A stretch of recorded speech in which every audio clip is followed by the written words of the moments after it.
Hello, everyone. Good morning, good evening. After a long time, I think 1 month break I have taken due to the time constraints. So I'll be resuming the classes from where we have stopped. We have stopped here on for I'm sharing my screen. I think you can see on ternary operators.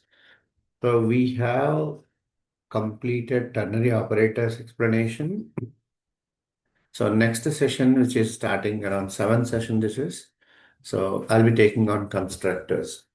So constructors. What is a constructor? So in Java program, constructor will play a main role. Either sometimes user will not define a constructor, but compiler will provide automatically a constructor. So that is called default constructor. So that we don't see in the code. Okay. So where um, you see, first question is what is a constructor? Construct is a type of function. It is also a type of function which is used for initializing the values to the variable. So, whenever we give variables in the program, so they are automatically initialized with default value. Okay, when we don't define any constructor in the class. So, either we give a constructor, we don't give a constructor, but compiler will provide automatically one of the constructor. But user also can give a constructor. Okay. So where function we will need to invoke manually, but constructor will be invoked automatically by the compiler while object creation time. Okay. So that is a process of constructor. So constructor does not have a return type. Okay. So this is a basic information about the constructor. There are three types of constructors in Java. One is default constructor. Second one is non-parameterized. Third one is parameterized. So default and non-parameterized both are almost same. So that can be defined in two. But why we clearly define default is all default values must have. Suppose if you give any a non-default value, that is called as non-parameterized. So these are almost look like same, but these also divide into two. So one is parameterized. Parameters we can give and take. Okay, we can give the parameters and we can input the values while we create the object, where user is not going to invoke constructor separately. Okay.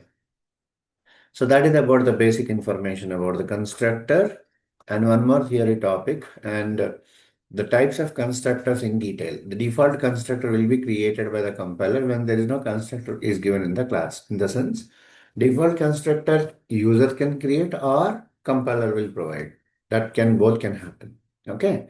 So that is about default constructor. Non-parameterized constructor means it's similar to, as I said, both are similar, but this does not contain non-default values. Okay, this contains non-default values. Okay, and parameters. Parameters we will give constructor parameters in that all. So that is defined as parameterized constructor.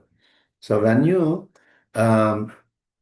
so here example on constructor. One is example program on constructor class student, and you can see here there are three variables are given. So this is a constructor. So these are not default values we have given. Suppose we have given all default values, for example. Okay. So every data type, it's not compulsory that one single data type it can have. You can give even Boolean also. Okay. You can give Boolean X. So Boolean X in the sense what you will give for X? X equals to false. This is a default value. So this is a default constructor. Okay. So all default values for the variables based on the type, string equal to null and boolean equals to false, character also null, and every numbers are zeros. So these are default constructors. If you give any non-default value, this is called as non-parameterized constructor. Okay. But both are not possible to give at once in the program. Suppose it will validate with parameters. Suppose if we give student one constructor and one more constructor called student, two constructors we can give without parameters, not possible. Okay. Either you can give default or non-parameterized, anyone. Okay.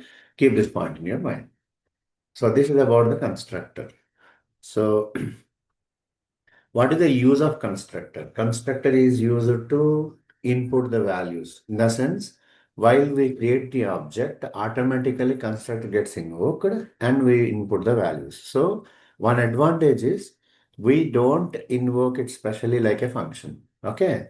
And we don't write any behavior here in like calculations. Calculations can write because that can be automatically can be done. But printing process will not be happening in constructor usually. So constructors are also can be used.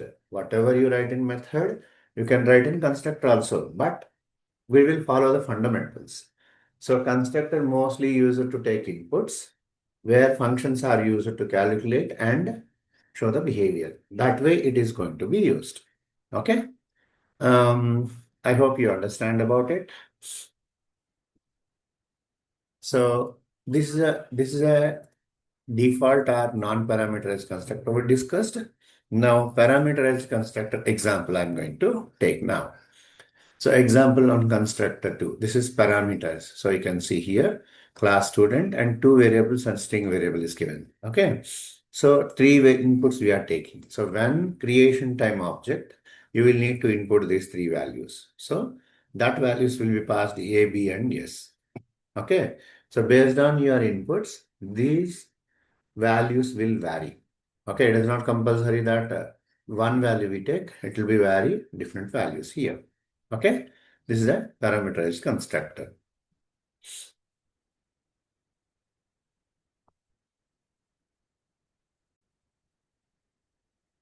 So I'll be stopping sharing and I'll be sharing one more here, program screen. I think I'll be sharing this program screen to you. So I think you can see the program screen here. So I have already written this program here. So class constructor and so int a comma b, int a comma b, two variables are taken and construct is defined here. This is a default constructor or non-parameterized constructor. Anyone, both cannot be given at once. Okay. So um, after you have given the values, so we are printing and sum of this both. Okay. So here main method is given at the end. So what I'm doing is normal methods we will be giving here. Main method we will be invoking the normal methods. This is also another process. We can write directly in main method, but this way we will follow. Okay. So let me execute it. What is going to happen? It is not asked anything to invoke here. Okay. Here in the main method, object is created. What we invoked, only display we invoked. Where we invoked constructor, we did not invoke. Just we have given uh, values directly to the constructor as taken. Okay, this is about the default or non-parameterized. So let me take parameters int x comma int y. Okay, and x is passed to a and y is passed to b. Okay, we can take string also. Let me add string variable. String yes here. And here string k. So yes equals to k. So these three inputs we are taking as using constructor. We don't invoke anywhere. You can observe here in main method, we did not invoke constructor at all. It is going to invoke automatically when object creation time. So when I run here, main method is going to work. These all are created and will be processed based on the sequence what we give in main method. Okay. So first three variables are there that are passing here and storing in global variable. Local variable through we are taking the data and passing on to global. And invoking this method, display method here. As soon as we invoke, it is going to print AB sum. And we will print string value also. Yes value. Okay. So that way we will do it. Now I'll invoke. And I invoke, it is going to ask inputs here. Okay, there is an error. Just hold. I'll be rectifying it. Okay. Why? Because three parameters are given here. Okay. When three parameters are given, while object creation time, we have to give the values here. So those values are must be some values like 5, comma 10, comma string value. String value is, for example, school. Okay. Or college, whatever it is. Test, anyone. So when object creation time, this is expecting values. We did not give, but parameters are there. When parameters are passed, we need to give values during object creation time. So otherwise we get this error. You can observe here, this is error. Okay. So I'll run again. So what happens? Now it is going to print the values. It means first constructor, it has taken the values using object creation time, these three values, and invoked the function. So 15 is sum of both and test is printed. So these values are considered as inputs. So as parameters, and these parameters sequentially we gave here, those are passed on to this. So that way it is taken and processed. So this is about the constructor. Okay. Any questions are there? You can reach me through email so that I'll be sharing my email to you so that I'll be answering to your email. Okay. So thank you all about the constructor and let us jump on to the next topic in the next session. So I'll be taking maximum 10 to 15 minutes session, not more than that. So you also will not feel bored about it. Programs also will be covering the same thing. Thank you all.